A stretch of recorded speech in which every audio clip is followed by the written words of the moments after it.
Nice. Do you work this? No. Tough to get down here. Like 7:30.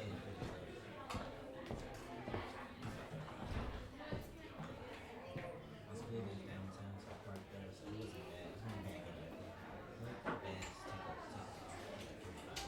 Yeah. So you study fashion? Oh, do you need I something? study Oh, okay. I think it's fashion. no, my school called Flash. Oh, okay. Gotcha. You intern in these studios? No, I worked at this company called DJ. They just do a video production. So like, we were with like the AT&T store there, and so they had like this game rooms in there. So we just kind of said, Yeah. I'm trying to find out internship. You know, so Chicago, it's downtown, so there's a lot of like famous people that go through. We always have interns. So their house reviews always has interns.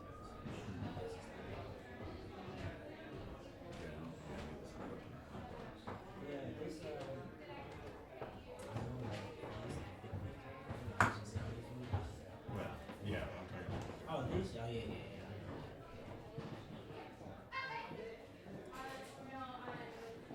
But she was doing on the.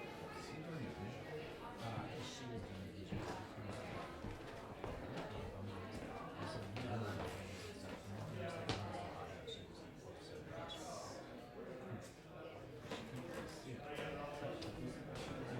Oh.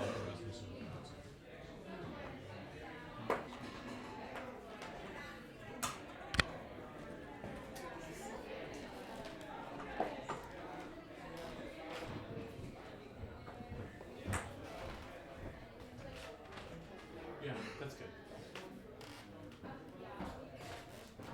You can,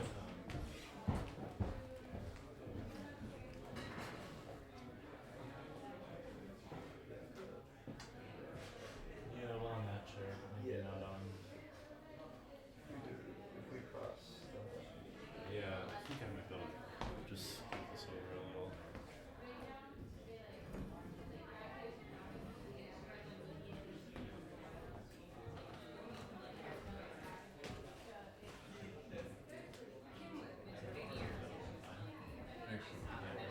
Sure. So when you, for this, when you turn it on, you have to like push it half, not all the way, just halfway.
Can I start here? You want to introduce me in? Can I just be here? Yeah, you can be there. Can I just be here? Okay. Sounds good. It's great. I kind of regret not being in the room, but I got to see it. You got to see the other room? Well, no, I watched everything on the small screen because I wanted to see the combination. It looked really great even on the small screen. I only saw it on a really small screen.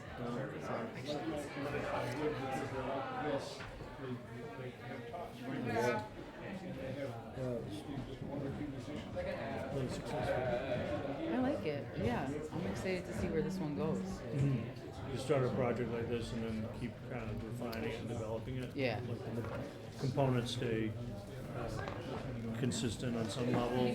Yeah. Maybe kind of tweak them or something like that. The three of us will develop a better language that's more succinct. Mm-hmm. You know what I mean? So you'll like, work with the same people on Yeah. the project. Yeah. So when you do a thing like this, you keep the same people involved. Yeah, again and again. Great. Bigger room, maybe a livelier Cole at some point, you know? Oh, yeah. That was definitely some spatial requirements that I was like, Yeah, let me just it's a lot of record her. moving parts, yeah. So for this one, I didn't write in your face. No, do it. Get in here. I prefer it to be like faces I know. I think. yeah, I don't know. that's all you gotta do. Like, the camera. Hot mic? Are we streaming? It's all going out.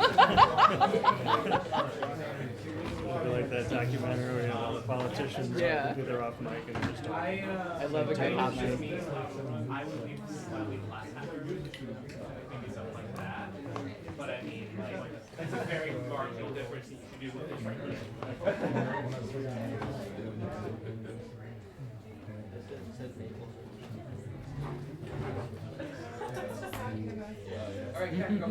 Okay. Good. So we're going to start the discussion component soon. Thanks for sticking around for this part of the evening. It's a major component of the option series and a part of it that I really enjoy because in the work I do, one of my favorite things involved with it is getting to talk to the people I work with and the artists. And I'm very happy to get a chance to talk to Kim Alpert. Thank her again. Ben LaMar Gay and Jasmine Mendoza and Leah Cole for the performance we just had. I'd really like to say thank you very much. Again. I've got some questions for Kim, but I think maybe I'd like to start with what we were just talking about. And what we just saw is the first performance of this particular piece. And the question I had while we're getting situated was, does a piece develop with the people involved, or does that shift, or the components the same? Because I've seen some of the other things you've done. Maybe you could talk a little bit about how you approach a new work and develop it, and what's key to those things, and who you work with and why. That's like 4 questions. I know. Okay. With each piece, you know, the components, the ingredients are really the same each time. So Scanlines, which is this improvised group of mine, and now Within, which will be another piece. The elements, for the most part, especially at the beginning, always start the same. So the people will be the same. The functions of the system that I've built within the video and the audio components will stay the same. And really, each performance, because there's so much kind of chaos and improvisation, it'll develop kind of organically through rehearsals and through performance. And the language is really what we define. So this was, you know, an alphabet of 250 characters, and we'll kind of whittle that down into a smaller and more succinct kind of piece over time. But do you approach that process, even though each piece has its own components specific to it, and the members being part of that?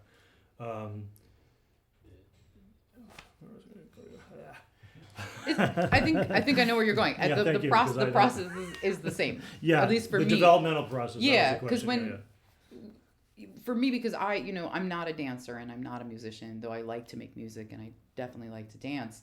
You know, those elements, I have to kind of set some boundaries in each kind of category of the who and the what and kind of where that is, and then let them kind of percolate in it.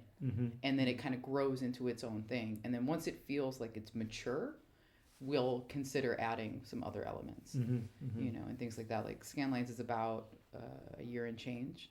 So that piece is starting to get little elements where there's like the heart and the mind, which are two different sides to the music. And now we're starting to develop where those two core elements will start directing additional things and bringing other things in. And the same with the dance. Once Jasmine and Crystal, that are the core dancers in that piece, had defined a language of how they move and what they do, we were open to start bringing in other elements from the movers. And all the stuff I've seen you work with have been like this multimedia, with movement, with music, with words, text. Why that pool of activities that seem to be consistent with the work? Do you do different kinds of things like that, you know, in terms of like less like something with only movement, or why so many variables? I don't know. I like that. Those are the stuff I like, you know? I was actually thinking earlier today that I really felt like I missed an opportunity to develop a scent inside of here. Because we got here and I opened up a new bag of like these weights, these sandbag bags, and it had like a really shrimpy smell. And I was like, oh, that's horrible, but what could I do if I like could actually control a smell? And this is such a controlled space. Thank you for not using the shrimp. Yeah. Spoiler alert, shrimp fest. No. So these are the things that you like to work with, you like to explore, and you want to keep, you know. They're all the places where I find my own moments with the universe. So for me, I dream and I see in video feedback. I dream, and my particular type of hallucination lives in that like moire pattern. So that is very much something that is very personal to me. And I come from a music household. My father's a musician, so there always has to be an element of sound. That's a huge piece for me. And dance is a huge part for me, and movement is a huge part for me. And starting to bring that in, because there's a lot of my work that is just sound and video. But the core pieces that I build all have dance, because that's, for me, moving and dancing is like the closest thing to a religious experience I think I've had as a human. And what about the text part, using that? You know, that's kind of new to this piece. I have this other history where I performed and wrote and read a lot of poetry. And that's a really different part of my life. And this piece in particular, it felt like honoring that and bringing in that element was really important. I don't know where it goes from there. This is the beginning of bringing that part of my life into this part. It's kind of more of an intuitive move, or? It just felt like the right time. You know, it felt like the right time and it felt like the right piece, because the time in my life that I think about when I reflect on building this work is a very similar time when I was writing and reading a lot. And how do you deal with these, let's say, for this particular piece, these four components: text, movement, sound, and visual elements? They all are very powerful in and of themselves. And I don't know if this is something you wrestle with or how you approach it. So the question is, how do you deal with hierarchy? How do you deal, is it a thing for you to feel that the text is on an equal plane as the visual, or do you want the visual to, let's say, illustrate the meaning of the text, or are all these things equally abstracted and kind of playing on the same level field? That's a good question. I kind of view them all pretty balanced, to be honest. You know, even with my other work, it usually will start out with text. Like even pieces that I work with and collaborate with other people, I still probably write, you know, quite a bit, be it whether or not they ever see it. So that, from my practice, like that's a big part of kind of defining what it is that I want to do. You know, I feel like it needs all of them, and they're all in. For example, like I love film, and one of the big problems with film is film music. And often if you've got music and a strong visual, which you have, it's very easy for the music to become programmatic. It's like it's supporting the visual. So how do you approach keeping the things in, you know, level, let's say, or equal? The right people. The right people. It's the people. Yeah, it's the people that I've chosen to collaborate with, for sure. You know, I pick really strong artists that I know can own where they are in a really special way, and that I trust a lot. And I make sure that they know that they know that that they know that I know that they know the work and what the mission is that we're trying to express and where they should be thinking about playing. And I'm really mindful when I do give notes of never giving them in a way that feels too specific, you know, which maybe I learned as like a creative director. We're like, oh, can you just make that a little softer? You're like, that's a square. So it's like abstract feedback and really great, you know, collaborators. Because it really like it's not my piece, you know, like I can't move like that. I can't make those sounds. I have no idea how to do those things. So there's a lot of trust.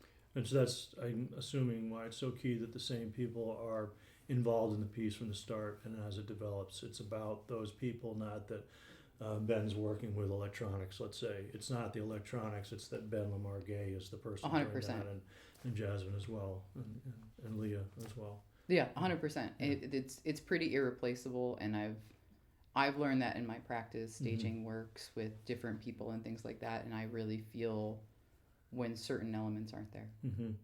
No, it's interesting to me in the way I work with, it's mostly improvised music.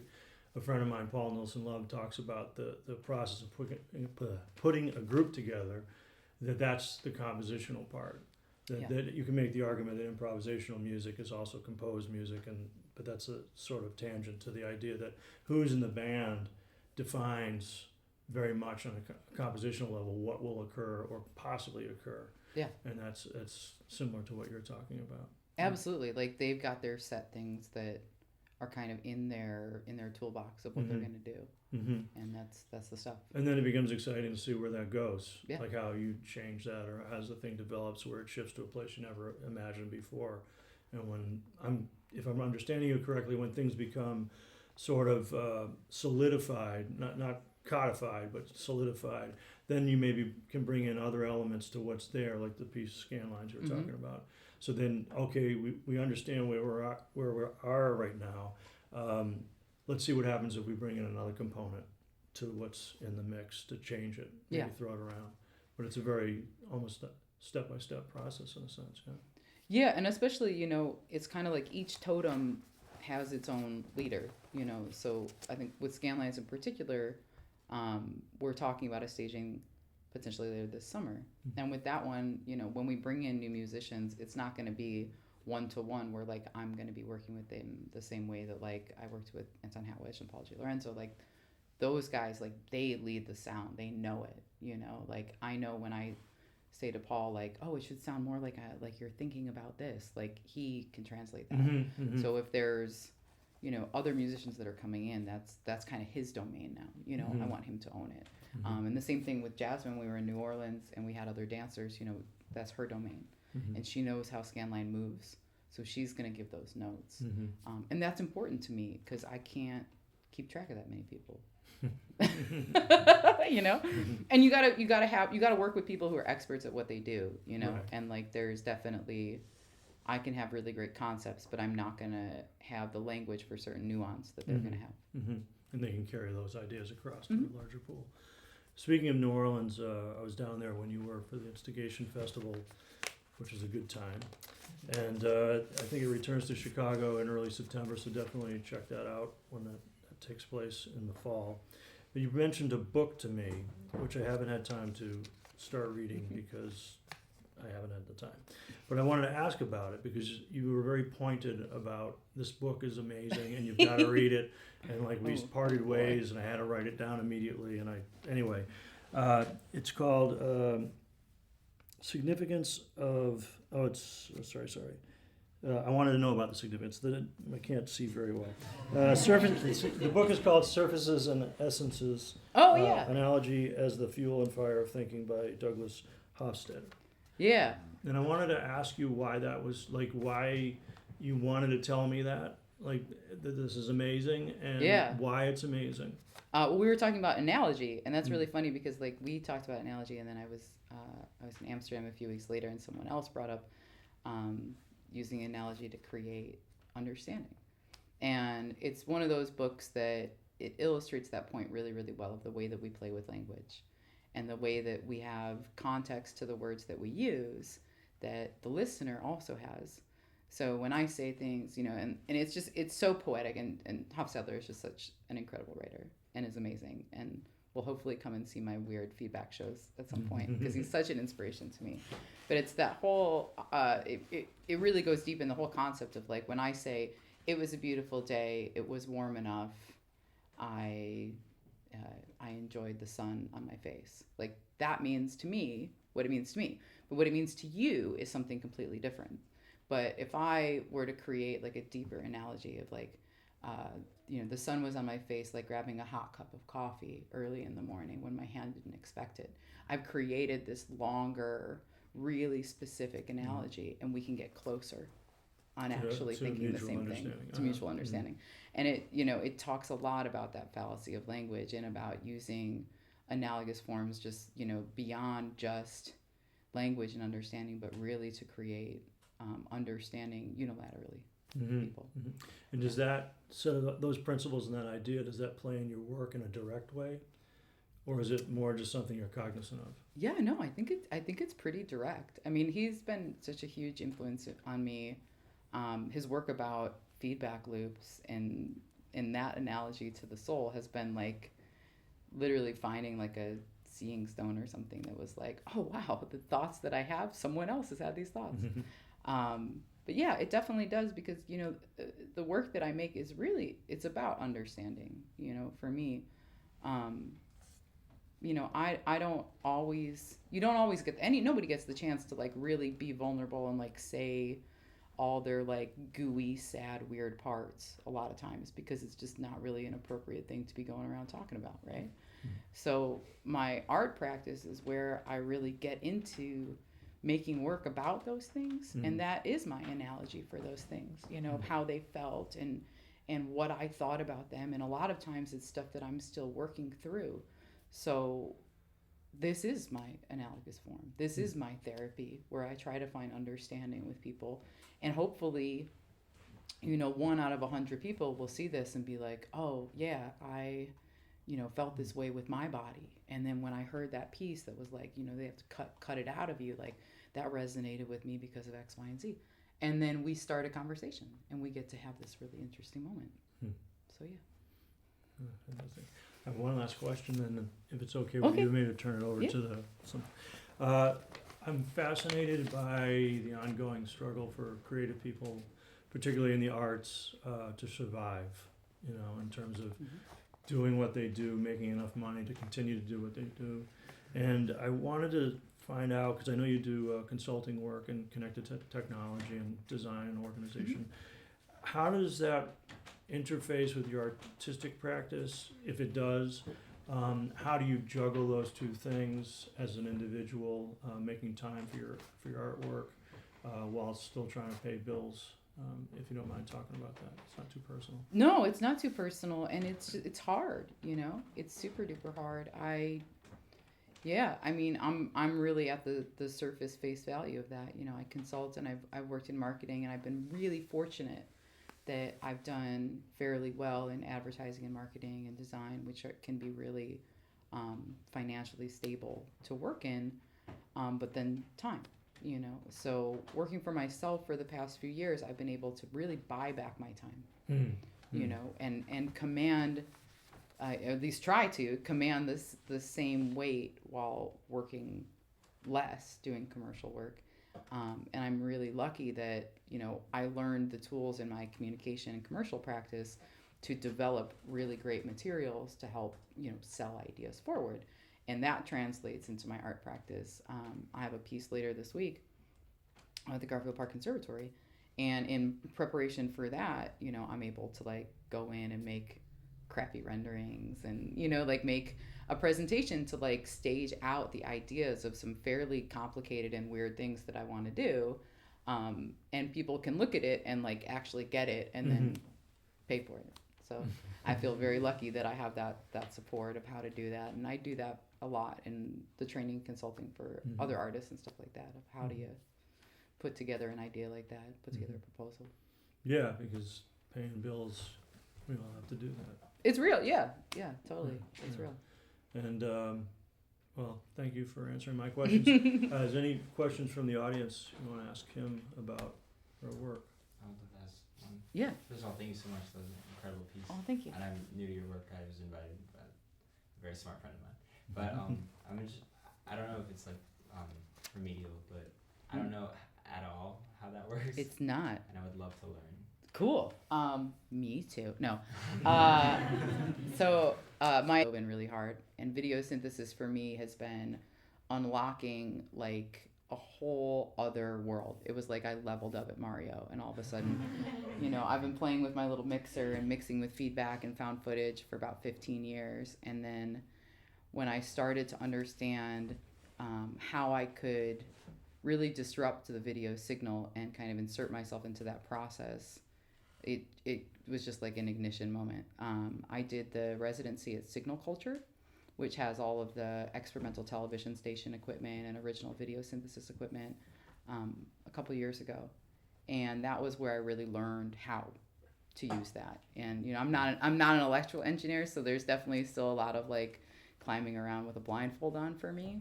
But I'm starting to really understand it and get the colors and the things out that I want to get. You know, it's a hobby that I'm going to spend the rest of my lifetime understanding. And that's a really exciting thing for me, you know? So, yeah. Okay. Signal Culture?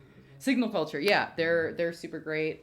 They do residencies all year long to go and to learn about video synthesis, and they have audio synth equipment as well. But yeah, it's similar to an audio synthesizer.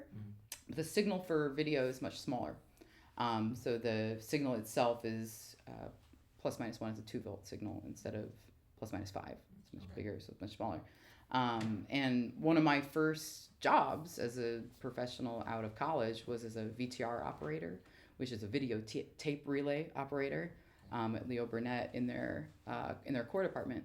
And that was really like cut my teeth, like video, like tech work. I worked in a machine control room of like nothing but equipment to like learn every different type of signal and how to do color on scopes and understand all kinds of things that I don't think exist anymore. But, yeah. Cool. Thanks. Yeah, no problem. Yeah. Any other questions? They can be about anything. Well, actually, I do have another question. Okay. If that's cool. Yeah, of course. It's your show. No, it's not. It's your show. I wanted to ask you about if experimental film has had any impact. I mean, you talk about the video and all that stuff. Yeah. But, and if it has, or if there are any filmmakers that have influenced you or inspired you.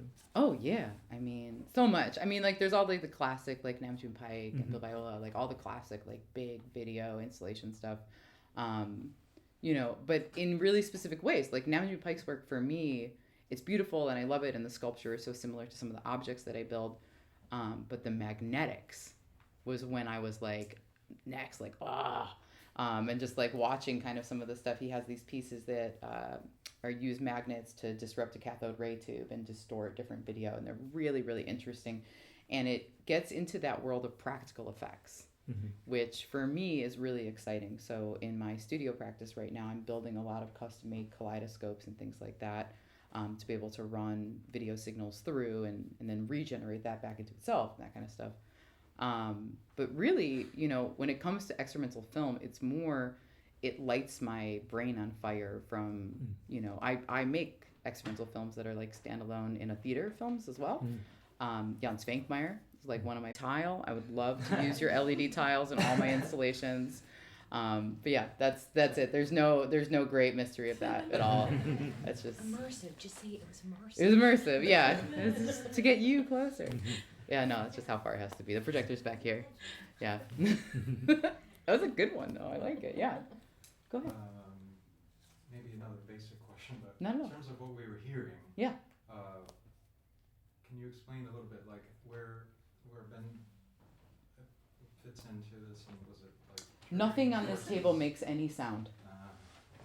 that helps to know. Yes.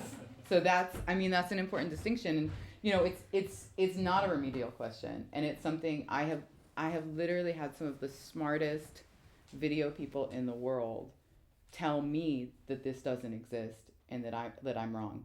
Like, it's just one of those things that, like, video synthesis, there's more now than there's ever been, but it's still like it's a pretty small niche group of like LSD taking weirdos in like the late 60s that were doing this.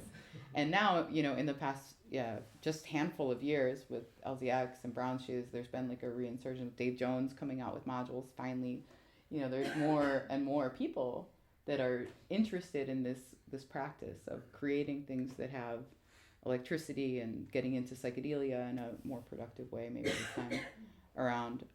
So yeah, not a remedial question at all. And I can't answer anything about Ben's equipment because I don't know how any of it works. But yeah, if you have a specific audio question, he is right there. Yeah. One of my favorite moments of the performance, when the dancer came in the big puffy suit, it looked like it had a fan, and the sound that you had going at the start was a great mind trick. And I thought, wow, that's a really loud suit. And Yeah. And then I when it thought the stopped, same thing. I was like, and it all clicked. I was like, that was brilliant, because it totally took my mind like in this weird place. And then when it stopped, I was like, it's not that. And then I was completely like confused about like what that sound was about. And then it came back later, and I was like, that was really exciting. Yeah, it is the fan. It is the fan in the suit. So Ben sampled the suit a bunch at rehearsal a while ago. It was really smart. That's good. Yeah. That's really good. I thought that too. I was like, shit, is there a mic in the other room? I was like, that's really loud. And then I was like, it's Ben. Like I got to be really excited again. That's the best part of working with folks like that. They surprise you. They keep you on your toes. Was that for the most part improvised? 100%. That's Yeah. sick. We rehearsed a few times, but yeah, it's all, none of us really know what the other one is going It's to just do. all playing off each other. Cool. Yeah, we all just kind of tether in and jump out of the Mess around. plane. Hope we all land in the same place. Sweet.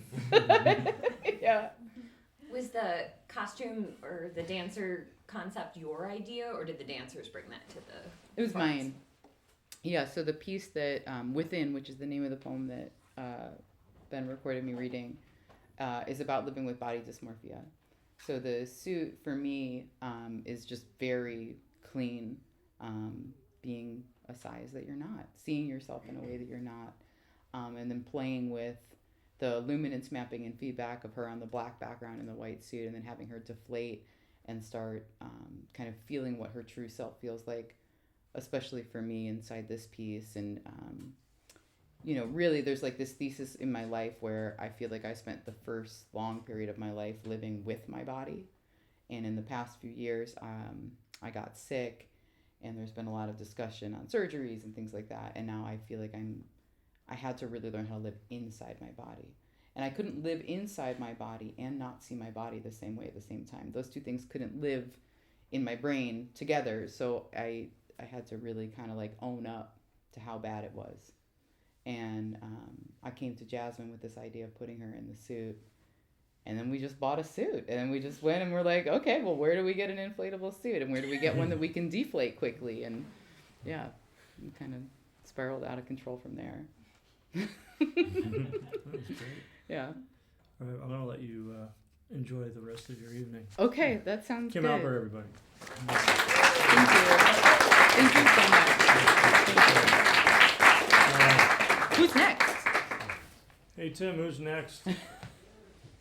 Bergera? Yeah, thanks, Tim. Oh yeah, Urs Limegroup. Yeah, he's playing with I think Jim Baker, and yeah, it should be great. So come back next week. I'll be more prepared. Yeah. And thanks for being here. It's been fantastic. Yeah, thank Okay. you. Thank you.